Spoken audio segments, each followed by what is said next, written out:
Hello friends, मेरा नाम है मनीष कुमार और आज हम लोग करने वाले हैं क्लास 8th। ठीक है, क्लास 8 का साइंस का चैप्टर कंप्लीट करने वाले हैं। अगर यहाँ पर देखो, अभी मेरी चेहरे नहीं दिख रहा होगा, मैं आपसे थोड़ी देर अभी बात करूँगा।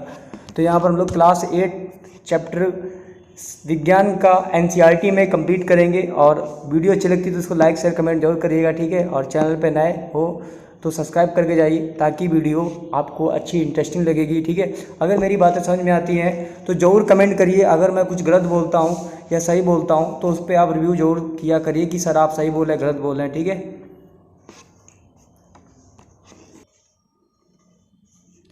तो चीज़ों को हम लोग कंप्लीट करेंगे। पहला हमारा चैप्टर नंबर हमारा क्लास 8 का पहला दिया गया है फसल उत्पादन एवं प्रबंध। देखो, फसल उत्पादन और प्रबंध का मतलब होता है कि देखो, फसल का मतलब तो आपको पता है कि खेती बाड़ी करना। ठीक है, हर चीज़ को मतलब कोई भी फसल हो गई, जैसे गेहूँ उगाना, धान उगाना, ठीक है, या कोई दालें उगाना या कोई सब्जियां उगाना, तो वो फसल के अंदर आ जाती है। ठीक, अगर हम लोग इसकी बात करें तो अगर इसका पैराग्राफ पढ़ना चाहते हैं तो बहुत ही हमें अच्छे से जाना होगा गहराई तक इसके। ठीक है, तो यहाँ दिया गया है, चीज़ों को जब आप कंप्लीट करेंगे, दिया गया है कि ग्रीष्म अवकाश में पहली और बूझो अपने चाचा के घर गए। उनके चाचा एक किसान हैं। एक दिन उन्होंने खेत में कुछ औजार देखे, जैसा कि खुरपी, दरांती, बेलचा, हल इत्यादि। तो एक बात बताओ, फसल उत्पादन के लिए हमें खुरपी की तो आवश्यकता पड़ती है, दरांती की आवश्यकता पड़ती है, बेलचा और हल की आवश्यकता तो पड़ती है फसल काटने के लिए। ठीक, इन सब की आवश्यकता ही पड़ती है हमें। आगे दिया गया है, वो कह रहा है मैं जानना चाहता हूँ कि हम इन औजारों का उपयोग कहाँ और कैसे करते हैं। तो देखो, खुरपी का उपयोग जो होता है, देखा होगा कि आपने ऐसे इस तरीके से नींव होती है, इसको ऐसे खोदने में और घास को साफ करने में किया जाता है। दराती जो होती है उसको इस तरीके से फसल होती है, जैसे मान लो ये फसल है, उसको ऐसे काटने के लिए दराती का यूज किया जाता है। बेलचा होता है कि मिट्टी को भर के ऐसे फेंकने के लिए यूज किया जाता है। और हल क्या होता है, पुराने ज़माने में हल को ऐसे पकड़ा जाता तो ऐसे तरीके से और ऐसे ऐसे करके लगाया था, और बैल होते थे, बंधे होते थे, और वो उसको क्या करते थे, घसीटते थे। ठीक, आगे दिया गया है, आप पढ़ चुके हैं कि सभी सजीवों को भोजन की आवश्यकता होती है। पौधे, ठीक, पौधे अपना भोजन स्वयं बना सकते हैं। ये क्या आपको याद है कि हरे पौधे अपना भोजन किस प्रकार संश्लेषित करते हैं? मनुष्य सहित सभी जंतुओं भोजन बनाने में असमर्थ हैं। जंतुओं के भोजन का स्रोत क्या है? तो देखो, कोई भी हो तो लिविंग ऑर्गेनिज्म में देखो सभी पेड़ पौधे होते हैं। देखो, पेड़ पौधे होते हैं वो भी अपना भोजन बनाते हैं, लेकिन जो जंतु होते हैं वो दूसरे पर आश्रित रहते हैं। जैसे शेर है, हिरण को मिला नहीं, टपका दिया उसने। ठीक ठीक, और देखो मुर्गा मुर्गी हैं, ये पंछी वगैरह हैं, जो तुम्हारी चिड़िया वगैरह ये कीड़े मकोड़ों खाती हैं। ठीक, तो ऐसे कोई ना कोई अपना जीवन काटते रहते हैं। आगे दिया गया, आप जानते हैं कि ठीक है, आप जानते हैं कि सजीव भोजन से प्राप्त भोजन का उपयोग विभिन्न जैविक प्रक्रियाओं जैसे पाचन, श्वसन, उत्सर्जन एवं संपादन में करते हैं। हम अपना भोजन पौधे अथवा जंतुओं तथा दोनों से ही प्राप्त करते हैं। ठीक, पौधे तथा जंतुओं दोनों से भोजन प्राप्त करते हैं। फिर आगे दिया गया है, क्या क्योंकि हम सभी को भोजन की आवश्यकता होती है, अतः हम अपने देश के इतने अधिक लोगों को भोजन किस प्रकार उपलब्ध करा सकते हैं। फिर आगे दिया गया है, ठीक, उपलब्ध करा सकते हैं, उसके लिए हमें क्या करना पड़ेगा, भोजन का बड़े स्तर का उत्पादन करना। ठीक, अगर मान लो किसी भी चीज़ को अगर बड़ी मात्रा में भोजन का उत्पादन करना होगा, ठीक, तभी हम किसी की जनसंख्या को हम काबू कर सकते हैं और पूरा भरण पोषण भोजन को हम कर सकते हैं। बिना ऐसा तो हो नहीं सकता कि सर बिना भोजन के हम उगाएं ना और पूरी जनसंख्या खा लेगी, ऐसा नहीं हो सकता है ना। तो बोला, एक विशाल जनसंख्या का भोजन प्रदान करने के लिए नियमित उत्पादन और उचित प्रबंधन का वितरण की आवश्यकता होती है हमें। ठीक, आगे दिया गया है, कृषि पद्धतियाँ क्या होती हैं। देखो, कृषि पद्धतियों में अगर आप आ जाओगे, दिया गया है लगभग 10,000 ईसा पूर्व तक मनुष्य घुमंतु थे। 10,000 का मतलब उन्होंने 10,000 वर्ष तक पृथ्वी में जीवन काटा, घूम घूम के बिताया। ऐसा तो नहीं, तब उनकी उम्र बहुत होती थी। आज के ज़माने में साला 30-45 साल की उम्र में बुढ़ा, एकदम 23 की उम्र में बुढ़ा लगने लगता है व्यक्ति। ठीक, तो आज का वो खान पीना ही नहीं ना, वही चीज़ें हैं ना, खवाई है नहीं कुछ भी, सब केमिकल है। वे एक स्थान से दूसरे स्थान तक भोजन एवं आवास की खोज में समूह में विचरण करते रहते थे। वे कच्चे फल और सब्जियां खाते थे और उन्होंने भोजन के लिए जंतुओं का शिकार करना प्रारंभ कर प्रारंभ किया। कालांतर में खेती कर चावल व गेहूं व अन्य खाद्य फसलों का उत्पादित कर सके, इस प्रकार की कृषि उन्होंने प्रारंभ हुआ। ठीक, आगे दिया गया है, जब फिर अगला पॉइंट दिया गया, जब एक ही किस्म के पौधे किसी स्थान पर बड़े पैमाने पर उगाए जाते हैं तो उसे फसल कहते हैं। पूछा जाएगा फसल क्या होती है, तो जब हम लोग एक ही किस्म के, मान लो जैसे गेहूं की किस्म है, उसको हमने उगाया, ठीक, बड़े स्थान पर खूब बड़ी मात्रा में, जैसे 20 बीघे में गेहूं बो दिए तो उसको हम बोलेंगे फसल। 20 बीघे में हमने दाल बो दी तो उसको बोलेंगे फसल। 20 बीघे में हमने सब्जी बो दी तो उसको हम बोलेंगे फसल। उदाहरण के लिए गेहूं की फसल का अर्थ है कि खेत में उगाए जाने वाले सभी पौधे गेहूं के ही होने चाहिए। अब ये नहीं तो उसमें भिंडी भी बो दो, तरोई भी बो दो, ठीक है, लौकी बो दो, तो ऐसा नहीं, मिक्स नहीं, एक ही फसल होनी चाहिए। आप जानते हैं कि फसलों के विभिन्न प्रकार की होती हैं, जैसे अन्न व सब्जी, फल व जिस मौसम में ये पौधे उगाए जाते हैं उसके आधार पर हम फसलों का वर्गीकरण कर सकते हैं। फिर आगे दिया गया है, भारत एक विशाल देश है। वाकई में भारत एक विशाल देश है। यहाँ पर क्या होता है, ताप पाई जाती है, आर्द्रता और वर्षा जैसी जलवायु परिस्थितियाँ एवं एक क्षेत्र से दूसरे क्षेत्र में भिन्न है। अतः देश के विभिन्न भागों में विविध प्रकार की फसलें उगाई जाती हैं। अब देखो, फसलें उगाई जाती है, जैसे कि मतलब देख लो कौन कौन सी फसलें उगाई जाती हैं अगर आप पढ़ना चाहोगे। ठीक, मोटे तौर पर फसलों को 2 वर्गों में बांटा जा सकता है, जैसे खरीफ की फसल होती है, ठीक, और कौन सी होती है, रबी की फसल। खरीफ फसल और रबी फसल हम लोग 2 पढ़ेंगे। तो पहले खरीफ की फसल पढ़ लेते हैं। बोल रहा है वह फसल जिन्हें हम वर्षा ऋतु में बोया जाता है। तो खरीफ की फसल को किस समय बोते हैं हम लोग, वर्षा ऋतु में हम लोग बोया जाता है, ठीक, खरीफ फसल कहलाती है। भारत में वर्षा ऋतु में सामान्यतः जून से सितंबर तक होती है। जैसे धान होता है, मक्का होता है, सोयाबीन होता है, मूंगफली होता है, कपास इत्यादि, ये सब खरीफ की फसलें हैं। आगे दिया गया रबी की फसलें क्या होती हैं, तो रबी की फसलें ये शीत ऋतु में होती है, जैसे अक्टूबर से मार्च तक होती हैं। कोई पूछे ये बताओ रबी की फसलें कहाँ तक होती हैं, अक्टूबर से मार्च की ओर होती है, ठीक है। फसल में क्या होगा, तो जो रबी की फसलें होती है वो शीत अक्टूबर से मार्च तक में उगाई जाने वाली फसलें रबी की फसलें कहलाती हैं। जैसे गेहूं, चना, मटर, सरसों तथा अलसी रबी की फसलें उदाहरण है। देखो आपके एग्जाम में आता है सीटेट वगैरह में, अगर टेट वगैरह की बात करो या कोई भी एग्जाम हो, मैं किसी की मोस्टली बात नहीं कर रहा हूँ, लेकिन अगर इंपॉर्टेंट लगता है तो मेरी वीडियो देखिएगा, ठीक है। वो बोल रहा है गेहूँ, चना, मटर, सरसों, अलसी रबी की फसलें उदाहरण है। इसके अलावा कई स्थानों में दालें और सब्जियाँ ग्रीष्म ऋतु में उगाई जाती हैं।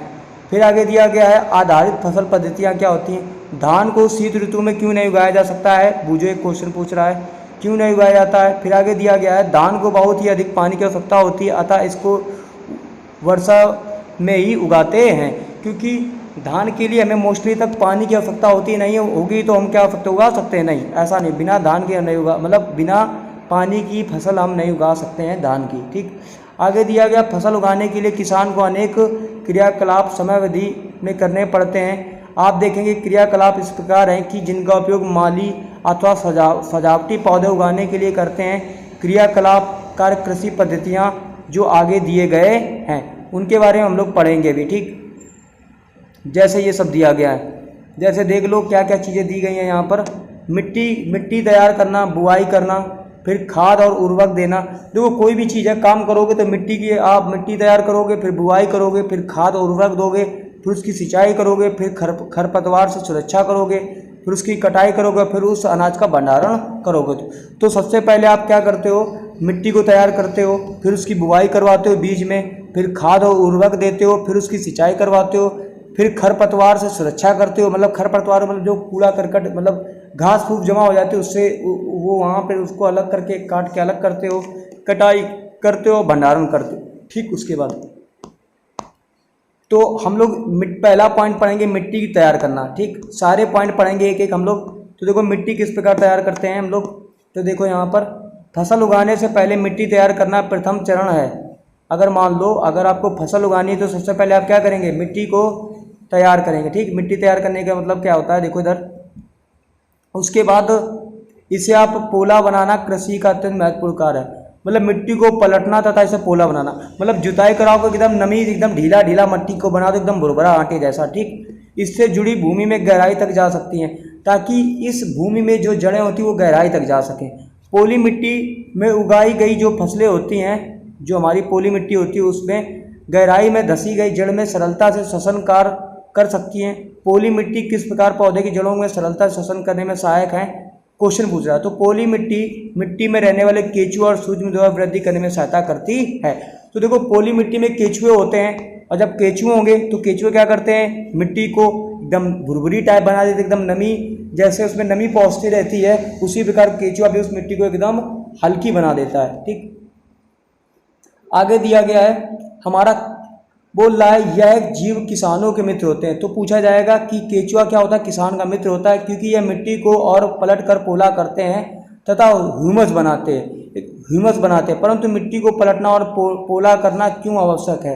वो कह रहा है कि मिट्टी को पलटना और पोलना क्यों आवश्यक है। तो देखो इसका मतलब क्या होता है, आप पिछली कक्षाओं में पढ़ चुके हैं कि मिट्टी में खनिज, जल, वायु तथा कुछ सजीव होते हैं। इसके अतिरिक्त मृत पौधे एवं जीव जंतु मिट्टी में पाए जाने वाले जीवों द्वारा गठित होते हैं। इस प्रक्रिया में मृत जीवों में पाए जाने वाले पोषक मिट्टी में निर्युक्त होते हैं। यह पोषक पौधे द्वारा अवशोषित किए जाते हैं।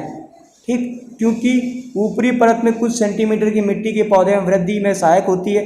क्योंकि देखो मिट्टी के कुछ ऊपरी हिस्से में कुछ ना कुछ ऐसा मतलब पदार्थ होता है जो उस पौधे को ग्रोथ करता है। ठीक, फिर बोल रहा है इसे उलटने, पलटने और पोला करने से पोषक पदार्थ ऊपर आ जाते हैं। ये पौधे अन्य पोषक पदार्थों का उपयोग कर सकते हैं।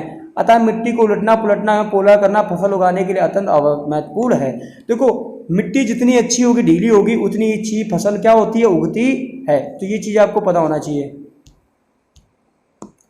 आगे दिया गया है मिट्टी को उलटने, पलटने और पोला करने एवं ये जो क्रिया होती है इसको क्या कहते हैं। तो देखो मिट्टी को उलटना, पलटना और ये प्रक्रिया ही जुताई कहलाती है। पूछा जाएगा आपसे एनसीईआरटी में कि जुताई किसे कहते हैं, तो मिट्टी को उलटना, पलटना ही, पोला करना ही प्रक्रिया जुताई कहलाती है। इसे हल चलाकर करते हैं और यह लकड़ी अथवा लोहे के बने होते हैं। पूछा जाएगा हल किसके बने होते हैं, तो हल लकड़ी और लोहे के बने होते हैं।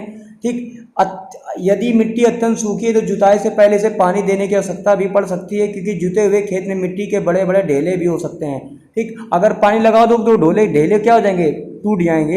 इन्हें एक पाटक की सहायता से तोड़ना आवश्यक होता है। देखा होगा कि ट्रैक्टर होता है और ट्रैक्टर के पीछे एक पाटा लगा होता है इस तरीके से, और वहाँ पर एक आदमी बैठकर उसकी जुताई करता है और उसके अंदर से हर ऐसे होते हैं, देखोगे हर इस तरीके से होते हैं और ज़मीन में खोदते जाते हैं। ठीक, बुआई एवं सिंचाई के लिए खेत का समतल करना आवश्यक है। यह कार्य पाटल द्वारा ही किया जाता है। ठीक, आगे दिया गया है आपका, कभी कभी जुताई से पहले खाद दी जाती है। इससे जुताई के समय खाद मिट्टी में भली बात मिल जाती है और बुआई से पहले खेत में पानी दिया जाता है। ठीक, आगे दिया गया कृषि औजार क्या होता है। तो एक मिनट को मैं जरा देख लूँ, टॉपिक वाइज ही हम लोग चल रहे हैं। हाँ ठीक, अब देखो कृषि औजार क्या होता है, हम लोग कृषि औजार के बारे में पढ़ेंगे। तो देखो कृषि औजार का मतलब होता है कि अच्छी उपज के लिए बुआई से पहले मिट्टी की भुरभुरा करना आवश्यक होता है, क्योंकि यदि हम भुरभुरा नहीं करेंगे तो हमारी फसल अच्छी नहीं होगी। फिर बोल रहा है यह कार्य करने के लिए अनेक औजारों से किया जाता है, जैसे कुदाली हो गई। तो देखो आपने कुदाली देखा और इस तरीके से कुदाली होती नुकीली टाइप की और ऐसे टेढ़ी टाइप की होती कुदाली, उसको ऐसे मार मार के खोदते हैं। ठीक, तो कुदाली हो गई, कल्टीवेटर हो गया, इसे कार्य में उपयोग किया जाने में प्रमुख औजार है। अब देखो अगर आपने हल नहीं देखा तो आप हल इस तरीके से देखेंगे। उससे पहले हम लोग हल की बात कर लेते हैं, हल के बारे में कुछ बहुत पढ़ लेते हैं हम लोग। ठीक है, यहाँ पर हम लोग हल की बात करेंगे। ठीक है, एक मिनट को जाओ, जरा एक मिनट रुक जाओ, मैं पूरी जरा वीडियो को जूम कर दूँ। ठीक, अब ठीक है। अब देखो यहाँ पर हल की बात कर रहे हैं, तो यहाँ पर देखो हल क्या होता है। हल प्राचीन काल से हल का उपयोग किया जाता है, जुताई के लिए किया जाता है, खाद उर्वरक मिलाने के लिए, खरपतवार निकालने के लिए, मिट्टी खुरचने के लिए किया जाता है। यह औजार लकड़ी का बना होता है, जिसे बैलों की जोड़ी अथवा अन्य पशुओं, घोड़े, ऊंट की सहायता से खींचा जाता है। इसमें लोहे की मजबूत तिकोनी पत्ती होती है, जिसे फाल कहते हैं। फाल का मतलब होता है, मैंने वही बताया, इस तरीके की तिकोनी होती है। अगर टेढ़ा त्रिभुज टाइप होता है, ऐसे तिकोनी होती है, इसको घसीटने में मदद करती है। अब मेरे पास भाई इतना पैसा वाला होने कि मैं तुम्हें 3D दिखा सकूँ। ठीक है, सपोर्ट करोगे तो शायद डिजिटल बोर्ड की आवश्यकता हो जाए। ठीक, सपोर्ट नहीं करोगे तो डिजिटल बोर्ड कहाँ ला पाएंगे, स्क्रीन ही सही पढ़ा पाएंगे फिर। ठीक है, फिर आगे दिया गया है हल का मुख्य भाग लंबी लकड़ी का बना होता है, जिसे हल शेफ्ट कहते हैं। अब लकड़ी का ऐसे बना होता है, ऐसा टेढ़ा, आप देखोगे तो इस तरीके का देखोगे टेढ़ा बना होता है, ऐसे ऐसे उसको घसीटा जाता है और ऐसे पकड़ा जाता है, ऐसे जोता जाता है, ठीक है। ठीक, इसके एक सिरे पर हैंडल होता है तथा दूसरे सिरे पर जोत के डंडे से जुड़े होते हैं, जिसे बैलों की गर्दन के ऊपर रखा जाता है। एक जोड़ी बैल एक आदमी को इसे सरलता से चला सकते हैं। आजकल लोहे के हल तेजी से देसी लकड़ी के हल की जगह ले रहे हैं। देसी लकड़ी काम नहीं आती, अब लोहे के हल का काम किया जा रहा है। कुदाली क्या होता है? कुदाली ये एक सरल औजार है जिसका उपयोग खरपतवार निकालने व मिट्टी को पोला करने के लिए किया जाता है। इसमें लकड़ी अथवा लोहे की छड़ होती है, जिसके एक सिरे पर लोहे की चौड़ी एवं मुड़ी प्लेट लगी होती है। देखो अगर आप पढ़ोगे, आप इसको मैं जूम कर दूं, इसको पूरा पढ़ लूँ। लगी होती है जिसे ब्लेड की तरह कार्य करते, इसका दूसरा सिरा पशुओं के द्वारा खींचा जाता है। पहले नंबर तो आप लोग हल देखो, यहाँ पर मैं बिल्कुल छोटा हो जाता हूँ, ठीक है, मैं बिल्कुल छोटा हो जा रहा हूँ, ठीक है।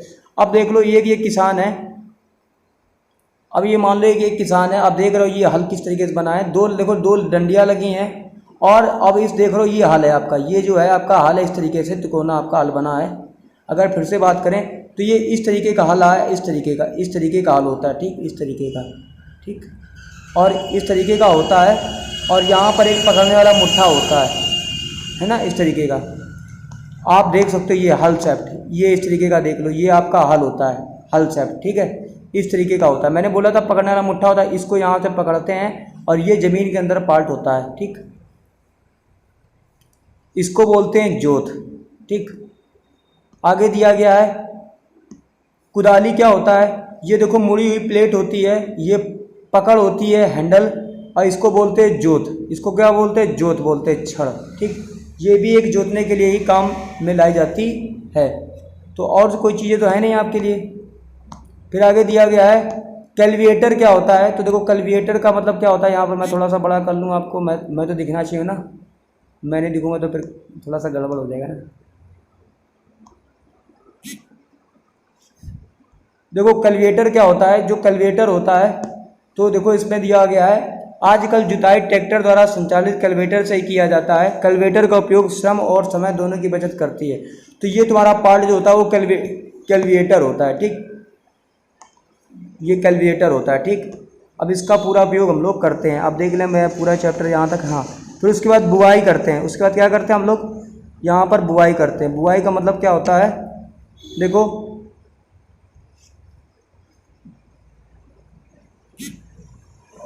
तो देख लो बुआई का मतलब क्या होता है। बुआई फसल उत्पादन का सबसे महत्वपूर्ण चरण है। बोने से पहले अच्छी गुणवत्ता वाले साफ एवं स्वस्थ बीजों का चयन किया जाता है। किसान अधिक उपज देने वाले बीजों का प्राथमिकता देते हैं। फिर आगे दिया गया बीजों का चयन क्या होता है, ठीक, बीजों का चयन भी करते हैं हम लोग।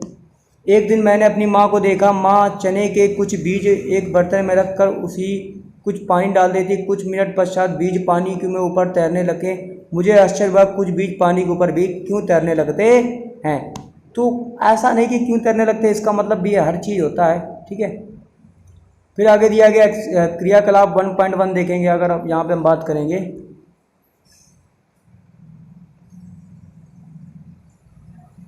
दिया गया है एक बीकर लेकर इसे पानी से आधा भरिए। इसमें एक मुट्ठी गेहूं के दाने डालकर भली भांति हिलाइए। कुछ समय बाद प्रतीक्षा करें। तो ये क्रियाकलाप करके देखो क्या होता है।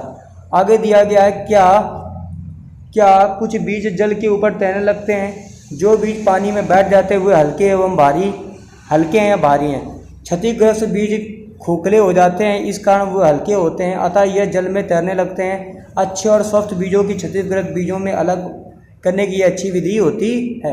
मतलब आप पानी में डाल दो, जो हल्के होंगे वो ऊपर तैर आ जाएंगे, जो मोटे मोटे होंगे वो अंदर चले जाएंगे, ठीक है। आगे दिया गया बुआई से पहले बीज बोने के औजार के बारे में जानना आवश्यक है। जैसे परंपरागत औजार क्या होते हैं हमारे।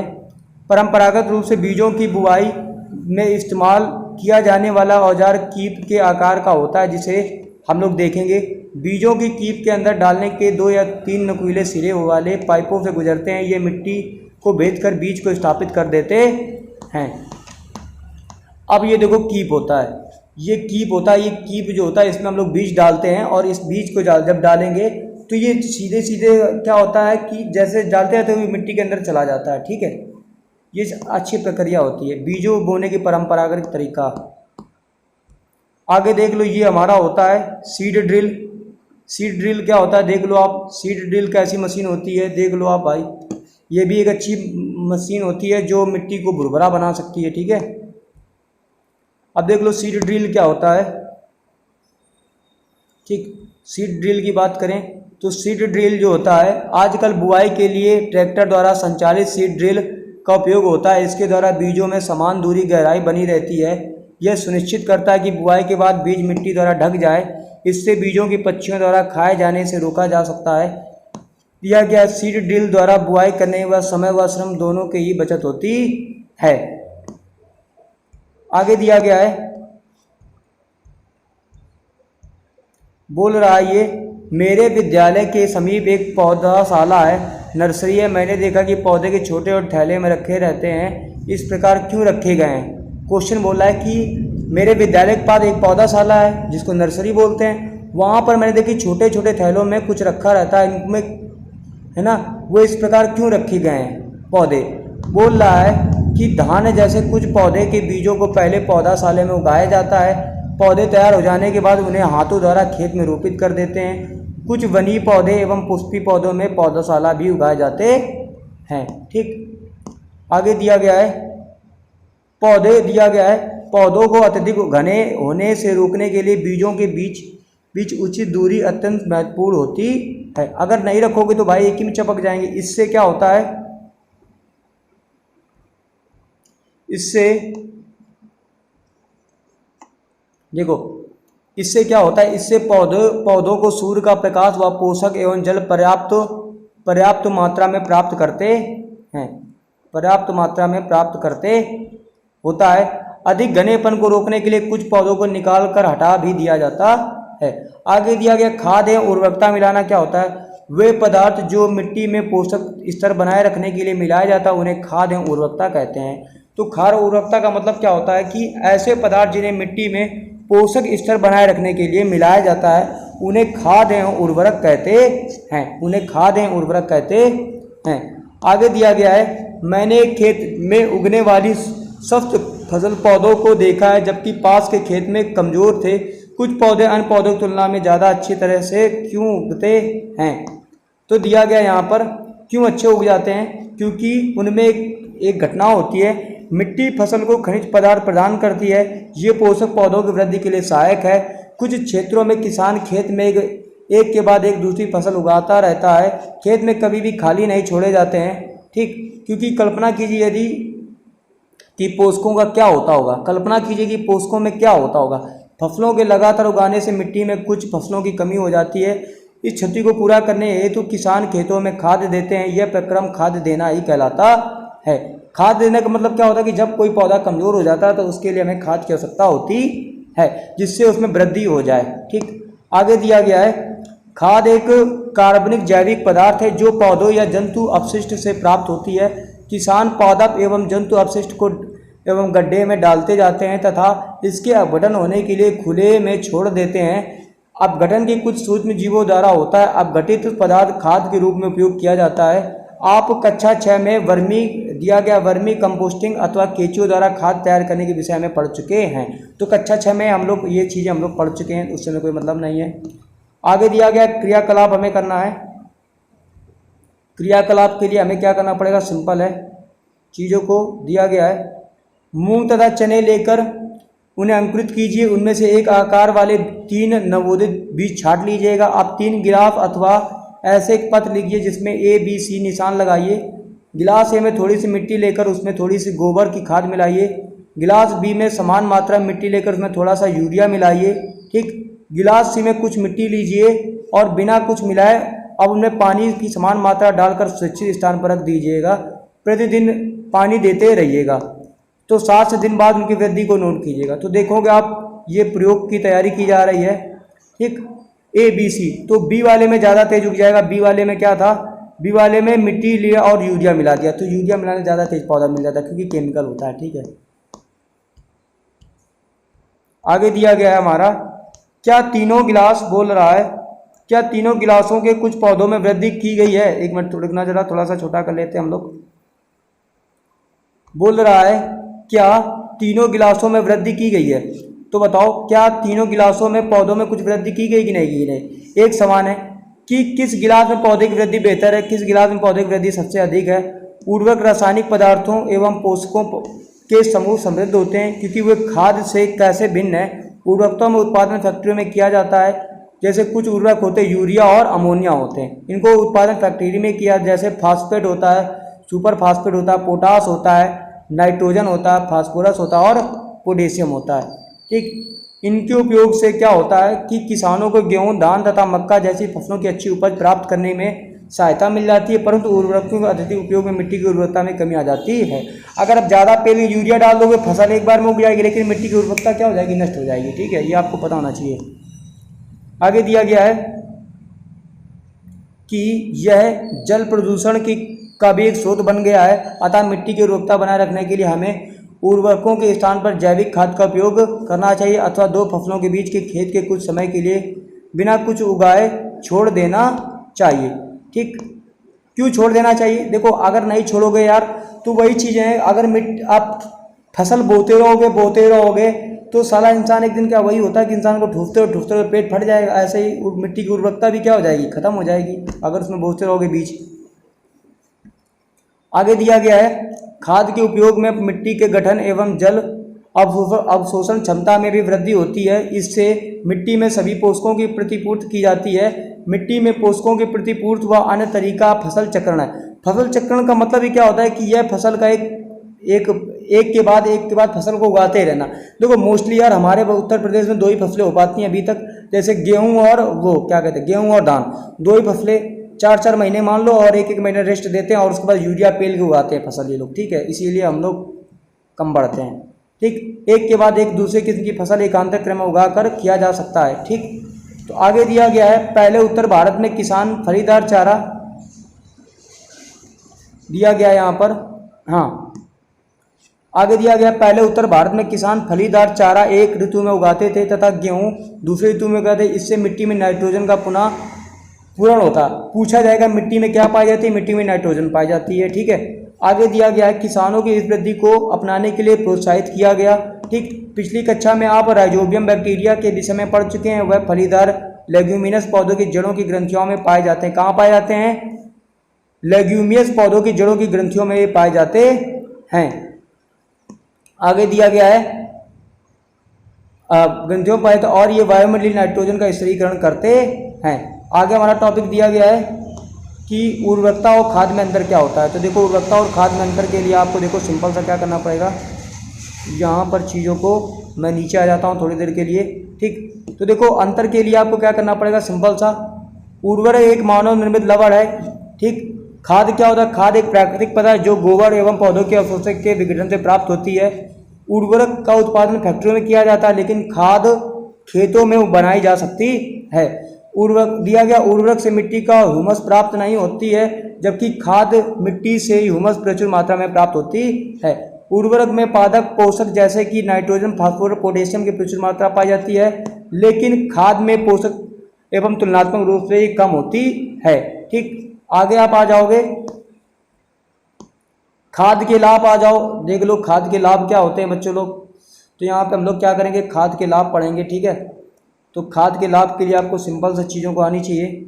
तो देखो दिया गया है जैविक खाद उर्वरकों की अपेक्षा अधिक अच्छी मानी जाती है। इसका मुख्य कारण है इससे मिट्टी की जलधारा क्षमता में वृद्धि होती है। इससे मिट्टी भुरभुरी और सरंध्र हो जाती है, जिसके कारण गैस विनिमय सरलता से होती है। इसमें मित्र जीवाणुओं की संख्या में वृद्धि हो जाती है। ठीक है, आगे दिया गया है इसे जैविक खाद में मिट्टी का गठन सुधार किया जाता है। आगे दिया गया सिंचाई क्या होता है, सिंचाई टॉपिक पढ़ लेते हैं हम लोग। दिया गया है जीवित रहने के लिए प्रत्येक जीव को जल की आवश्यकता होती है। पौधों की वृद्धि एवं परिवर्धन के लिए जल का विशेष महत्व है। पौधों की जड़ों द्वारा जल का अवशोषण होता है, जिसके साथ खनिजों और उर्वरकों का भी अवशोषण होता है। पौधों में लगभग 90% जल होता है। जल आवश्यक है क्योंकि बीजों का अंकुरण सूक्ष्म स्थिति में नहीं किया जा सकता है। देखो मेन चीज कहने का मतलब है कि आप सूखे में क्या फसल उगा सकते हो, नहीं उगा सकते हो ना। उसके लिए हमें 90% उसमें मिट्टी में जल होना आवश्यकता है, तभी वहाँ पेड़ पौधे उगेंगे, ठीक है, नहीं तो नहीं उगा पाओगे। 10 दिन लगेगा, उगा के दिखा दो, 1 रुपया इनाम आपके लिए, अगर उगा दिए आप, 1 रुपया इनाम मेरे तरफ से आपको, चिल्लर वो भी घर ले जाओ आके, ठीक है। कोचिंग में आ जाओ, द वर्टेक्स अकेडमी, ठीक है, आ जाओ, ठीक है, कोचिंग में आ जाओ, आप ले जाओ आके, ठीक है, लेकिन आओगे नहीं आप लोग, ठीक है। आगे दिया गया, जल में घुले हुए पोषक का स्थानांतरण पौधे के प्रत्येक भाग में होता है। यह फसल की पाले एवं गर्म हवा से रक्षा करता है। स्वस्थ फसल वृद्धि के लिए मिट्टी की नमी को बनाए रखने के लिए खेत में नियमित रूप से जल देना आवश्यक होता है। यार आप जल नहीं दोगे तो क्या मिट्टी, मतलब मिट्टी की उर्वरकता बनी रहेगी? यार जल दोगे तभी तो मिट्टी में कुछ नमी होगी, फिर तभी तो फसल होगी। निश्चित अंतराल पर खेत में जल देना सिंचाई कहलाता है। अब सिंचाई का मतलब क्या होता है? खेत में अगर आप निश्चित अंतराल में एक निश्चित समय बाद, जैसे 2 महीने में आपने जल दे दिया, या 1 महीने में जल आप दे रहे हो, या 15 महीने में जल दे रहे हो, तो उसका मतलब क्या होता है? सिंचाई होता है। सिंचाई का समय एवं बारंबारता फसलों की मिट्टी और ऋतु में भिन्न होता है। गर्मी में पानी देने की बारंबारता अपेक्षाकृत अधिक होती है। तो गर्मी में आप पौधे को पानी नहीं पिलाओगे तो क्या अच्छे से उगेगा? अब हम ही पानी ना पिए तो हम क्या अच्छे से चल पाएंगे? इम्पॉसिबल। ऐसा क्यों है? क्योंकि मिट्टी में पत्तियों व जल वाष्प की अधिक होती है, ठीक। आगे दिया गया है, बोल रहा है कि इस वर्ष पानी देते समय मैं अपनी अधिक सतर्क हूँ। पिछली गर्मियों में मेरे पौधे सूख गए और मर गए। क्यों मर गए? क्योंकि हम लोग क्या नहीं करते कि सिंचाई के स्रोत क्या क्या होते हैं, हम लोग इन स्रोतों का इस्तेमाल नहीं करते, इस वजह से हमारे पौधे मर जाते हैं। दिया गया, कुआं हो गया, जलकूप हो गया, तालाब, झील, नदियां, बांध, नहर इत्यादि से जल के स्रोत हैं। तो बोला जाए कि सिंचाई के स्रोत कौन कौन से होते हैं, तो सिंचाई के स्रोत कुआं हो गया, जलकूप हो गया, तालाब हो गया, झील हो गया, नदियां हो गया, बांध हो गया, नहर इत्यादि जल के स्रोत होते हैं गांव में फसलों को सिंचाई करने के लिए। देख लो, इस तरीके से आप कुएं से सिंचाई कर सकते हो, ठीक है। और नहीं आता तो भाई करना सीख जाओ। फिर इस तरीके से देख लो, आप इस तरीके से टेबुल के द्वारा सिंचाई कर सकते हो, कुएं के द्वारा सिंचाई कर सकते हो, ठीक है। तो ये सब सिंचाई के, है ना, चीज़ें हैं। सिंचाई के पारंपरिक तरीके देख लो, तो देख लो कहाँ कहाँ से कर सकते हो। कुएं से कर सकते हो, झीलों से कर सकते हो, नहरों से कर सकते हो, ठीक, इन सभी से कर सकते हो। विभिन्न क्षेत्रों में भिन्न भिन्न प्रकार के लोग होते हैं जो सिंचाई का प्रयोग करते हैं। आगे दिया गया, मवेशी अथवा मजदूर इन विधियों का इस्तेमाल किए जाते हैं, अतः ये सस्ते और परंतु ये कम दक्ष होते हैं। ये विभिन्न पारंपरिक तरीके होते हैं। ये मोट घिरनी से कर सकते हो, चेन पंप के द्वारा, ढेकनी के द्वारा, रेट उत्तोलक के द्वारा, ठीक। जैसे आप देख लो ये किस तरीके से कर रहे हैं, नहीं ना, ढेकली के द्वारा ये किया जा रहा है। ये ढेकली के द्वारा आप कर सकते हो, है ना। अब यहाँ से छोड़ोगे फिर ढेकली नीचे आएगी, पानी लेगी जाएगी, फिर उठाएगी, फिर ढेकली कर सकते हो, ठीक।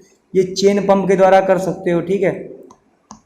अब ये देख लो, रहट के द्वारा कर सकते हो। जल के ऊपर खींचने के लिए समानता पंप का उपयोग किया जाता है। पंप चलाने के लिए डीजल, बायोगैस, विद्युत एवं सौर ऊर्जा का उपयोग किया जाता है, ठीक। तो इन सभी का हम लोग उपयोग करते हैं। आगे दिया गया, सिंचाई के आधुनिक तरीके क्या होते हैं। अब देख लो, छिड़काव यंत्र होता है इस तरीके का, मतलब मोटर लगा के आप भी छिड़काव कर सकते हो। उसके लिए आपको क्या करना पड़ेगा, पूरा पढ़ना पड़ेगा। तो दिया गया है सिंचाई की आधुनिक विधियाँ क्या है हमारी। तो दिया गया, सिंचाई की आधुनिक विधियों द्वारा हम जल का उपयोग मितव्ययता से कर सकते हैं। जैसे छिड़काव यंत्र क्या होता है, ठीक।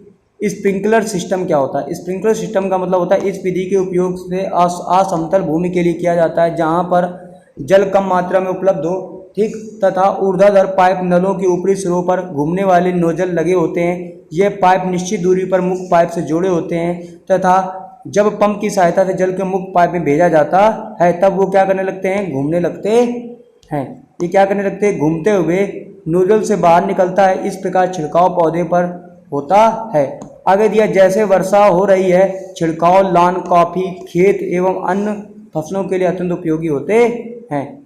आगे दिया गया है, ड्रिप तंत्र क्या होता है। अब देख लो, ड्रिप तंत्र का उपयोग कैसे करते हैं। तो देख लो, ड्रिप तंत्र क्या होता है, ड्रिप, है ना, ड्रिप तंत्र क्या होता है। इस विधि में जल बूंद बूंद करके सीधे पौधों की जड़ों में गिरता है, अतः इसे ड्रिप तंत्र कहते हैं। फलदार पौधे, बगीचों, वृक्षों को पानी देने वह सर्वोत्तम तरीका है। इससे पौधों को बूंद बूंद करके जल प्राप्त होता है। इस विधि में जल बिल्कुल व्यर्थ नहीं होता, अतः यह जल की कमी वाले क्षेत्र के लिए एक वरदान है। ठीक, आगे दिया गया खरपतवार से सुरक्षा कैसे करेंगे। तो खरपतवार से सुरक्षा करने के लिए हमको सिंपल सा एक तरीका आना चाहिए कि बूझो और पहली बोल रहा है कि गेहूं के खेत में उगाए हैं। ठीक, बूझो और पहली निकट जो बूझो और पहली का गांव है वहाँ पर देख सकते हो खरपतवार उगाए हैं। उन्होंने देखा कि खेत में फसल कुछ अन्य पौधे भी उग रहे हैं। क्या ये उन पौधों के विशेष उद्देश्य के लिए उगाए जाते हैं? गलत है। ठीक, खेत में कई बार अवांछित पौधे प्राकृतिक रूप में वो फसल में के साथ उग जाते हैं। इन्हें अवांछित पौधे व खरपतवार कहते हैं। खरपतवार का मतलब होता है फसलों में बेबगैर बुलाए बिन मेहमान आ जाए, उनको फिर छिड़काव किया जाता है दवाई का, जिससे वो खत्म हो जाती है। या काट लो, दम है तो काटो जाके, नहीं तो कोई बात नहीं। खरपतवार हटाने के लिए निराई करते हैं। निराई से खुरपी का उपयोग करते हैं। किसका उपयोग करते हैं? खुरपी का उपयोग करते हैं। ठीक है, खुरपी का उपयोग नहीं करोगे तो क्या हो जाएगा, गड़बड़ हो जाएगा ना। आगे दिया गया है क्योंकि खरपतवार जल पोषक जगह एवं प्रकाश की स्पर्धा में फसल की वृद्धि पर प्रभाव डालते हैं। कुछ खरपतवार कटाई में भी बाधा डालते हैं तथा मनुष्य और पशुओं के लिए विषैले हो सकते हैं। ठीक, खरपतवार हटाने के उनकी वृद्धि को नियंत्रित करने के लिए किसान विभिन्न तरीके से अपनाता है। फसल उगाने से पहले खेत जोतने से खरपतवार उखड़ने एवं हटाने की सहायता मिलती है। इससे खरपतवार पौधे सूख कर मर जाते हैं और मिट्टी में मिल जाते हैं। खरपतवार हटाने का सर्वोत्तम समय उनमें पुष्पण एवं बीज बनने से पहले का होता है। खरपतवार पौधों को हाथ से जड़ सहित उखाड़ कर अथवा भूमि के निकट से कर समय पर हटा दिया जाता है। तो और यह कार्य खुरपी या हैरो की सहायता से किया था। पूछा जाएगा कि खरपतवार किसकी मदद से हटाया जा सकता है, तो खरपतवार को आप हैरो या खुरपी के द्वारा हटा सकते हैं। ठीक है, आगे दिया गया है कि रसायनों के उपयोग दिया गया है। रसायनों के उपयोग से भी खरपतवार नियंत्रण किया जाता है, जिसे खरपतवार नाशी कहते हैं। जैसे भी दिया गया है, खेतों में छिड़काव किया जाता है। खरपतवार जिससे मर जाते हैं, जैसे 2 और 4D कोई भी फसल का नाम होगा, परंतु फसल को कोई हानि नहीं होती। खरपतवार को जल में आवश्यकता अनुसार स्प्रेयर या फुहारा के द्वारा से छिड़काव किया जाता है। ठीक है, आगे दिया गया है, देख लो भैया ये कर रहे हैं, ये हम हैं। ठीक है, ये आम है, हमारे घर में खेत है और खेत में हम लोग छिड़काव कर रहे हैं, जो ये अगल बगल के उग हैं। ठीक है, तो ये तुम चीज़ें तो देख लो भैया, हमारे खेत में तो उग हैं, तो हम जा रहे अभी काटेंगे जाके पढ़ाने। ठीक है, तो तुम्हारे क्या उगे हैं तो बता दो। बोल रहा है क्या खरपतवारी का प्रभाव इसके छिड़कवाने वाले व्यक्ति पर भी पड़ सकता है? तो वाकई में पड़ सकता है। जैसे बताया गया है कि खरपतवार की वृद्धि के लिए समय पुष्पण एवं बीज बनने से पहले ही खरपतवार का छिड़काव करते हैं। खरपतवार नाशी के छिड़काव से किसान के स्वास्थ्य पर भी प्रभाव पड़ सकता है, अतः उन्हें रसायनों का प्रयोग सावधानी पूर्वक करना चाहिए। छिड़काव करते समय उन्हें अपना मुंह एवं नाक कपड़े से ढक लेनी चाहिए। नहीं ढकोगे तो भैया खा जाओगे तो अच्छी बात है, कोई बात ही नहीं। फिर आगे देख लो, कटाई करते हैं। कटाई करने के लिए फसल की कटाई महत्वपूर्ण कार्य है। फसल पक जाने के बाद उसे काटना कटाई कहलाता है। कटाई के दौरान या तो पौधों को खींच कर उखाड़ लेते हैं या उसे धरातल के पास काट लेते हैं, या एक अनाज फसल को पकने में लगभग 3 से 4 महीने का समय, मैंने बोला था 4 महीने मैक्सिमम लगते हैं फसल को उगने में। ठीक, हमारे देश में दराती की सहायता से, देखो दराती ये बना है, ठीक, से काटा जाता है अथवा एक मशीन के उपयोग किया जाता है जिसे हार्वेस्टर कहते हैं। ठीक, क्या बोलते हैं इसको? हार्वेस्टर कहते हैं, आप देख सकते हो। ठीक, हार्वेस्टर कहते हैं। काटी गई फसल से बीजों दोनों और दानों के भूसे से अलग करना होता है, इसे थ्रेसिंग कहते हैं। ये कंबाइन मशीन होती है। ठीक, इसे कंबाइन मशीन द्वारा किया जाता है, जो वास्तव में हार्वेस्टर का एक थ्रेसर का संयुक्त रूप है। छोटे खेत वाले किसान अनाज के दानों को फटक कर विनोइंग कर अलग करते हैं, मतलब फटक कर विनोइंग करके अलग करते हैं। आप देख लो ये क्या होता है, ये तुम्हारा कंबाइन होता है। देख लो मशीन कितनी अच्छी है ये तुम्हारी कंबाइन की, देख लो ये कंबाइन मशीन होती है। अगला दिया गया हमारा, कटाई के बाद कभी कभी तने के टुकड़े खेत पर ही रह जाते हैं, जिन्हें किसान जला देते हैं।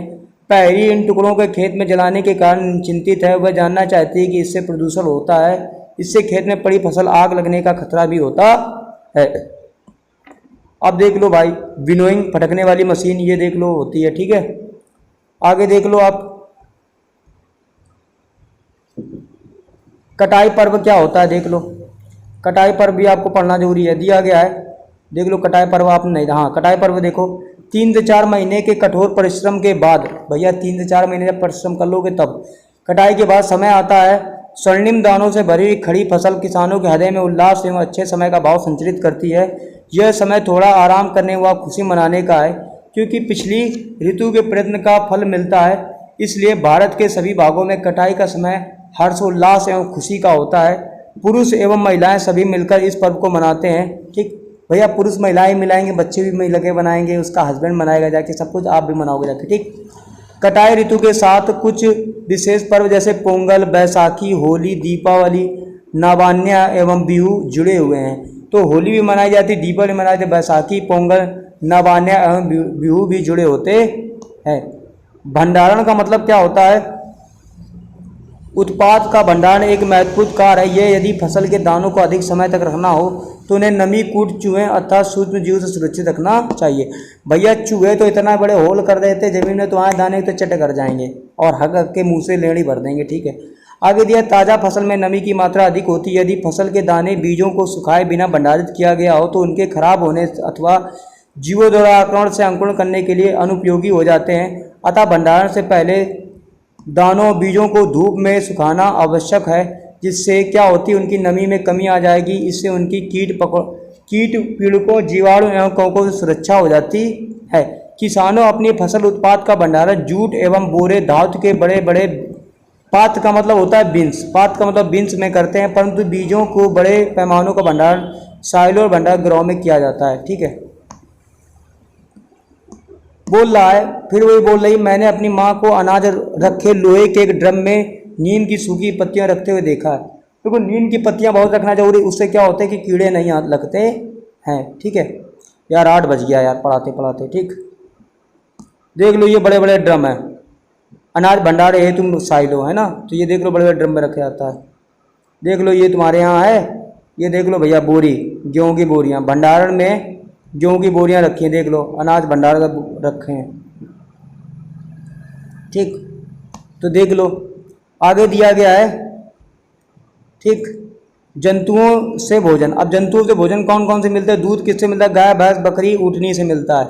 ठीक है, अंडे किससे मिलते हैं? अंडा किससे मिलता है? गाय मुर्गी से मिलता है। ठीक है, मांस किससे मिलता है? मुर्गे से, भेड़ से। ठीक, तो ये भी खाद्य पदार्थ होते हैं। मछली आगे दिया गया। इस सारणी की पूर्ति करने के पश्चात आपने देखा होगा कि पौधों की तरह, ठीक पौधे की तरह की जंतु वे हमें विभिन्न प्रकार के खाद्य पदार्थ प्रदान करते हैं। समुद्र के तटीय क्षेत्रों में रहने वाले लोग मछली का मुख्य आहार के रूप में उपयोग करते हैं। पिछली कक्षाओं में पौधों से प्राप्त होने वाले खाद्य पदार्थों के विषय में पढ़ चुके हैं। हमने अपने सीखा है कि फसल उत्पादन के विभिन्न चरण, बीजों का चयन, बुवाई इत्यादि। इसी प्रकार के घरों में अथवा फार्म पर पालने वाले पशुओं को उचित भोजन, आवास व देखभाल की आवश्यकता होती है। जब यह बड़े पैमाने पर किया जाता है तो इसे पशुपालन कहते हैं। पशुपालन का मतलब होता है कि बड़े पैमाने पर गाय, भैंस, बकरियां, ऊंट, ऊँटनी को पालना एक जगह में छप्पर के नीचे। ठीक,